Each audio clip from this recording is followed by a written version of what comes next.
It's a stench from a landfill that neighbors say is so bad they've nicknamed it Mount Trashmore. But today the owners of that landfill announced some big changes aimed at cutting down on the odor that neighbors smell. News Channel 5's Jason Lamb toured the landfill today in Rutherford County.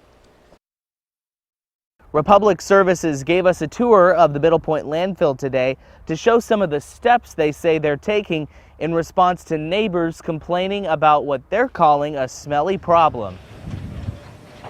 So the active phase of the landfill is where waste that's accepted today at Middle Point landfill is deposited. Republic Services had a message to tell neighbors of their Middle Point landfill today.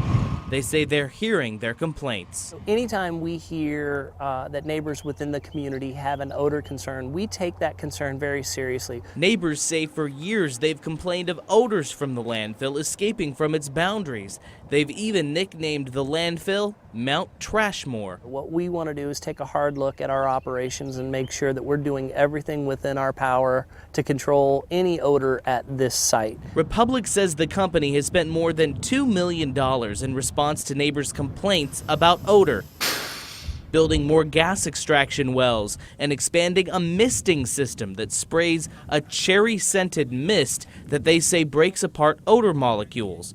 The company says it's so confident in its new systems that in a few months, if neighbors smell anything more coming from the so-called Mount Trashmore, it's likely not from them, but perhaps from the next-door Rutherford County landfill or nearby water treatment facility. It is entirely possible that neighbors could detect odor from some of these other known odor sources. Republic Services says if neighbors have any continued complaints about potential odor coming from the Middle Point landfill, they should file their concerns with the Tennessee Department of Environment and Conservation.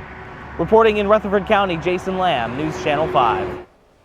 The group Statewide Organizing for Community Empowerment, which has led a community meeting for changes at the landfill, says it's pleased with the steps Republic Services has taken, but they say there's still a lot more work to do. The group says it has repeatedly asked Republic for their own tour of the landfill, but they've not heard back from them yet.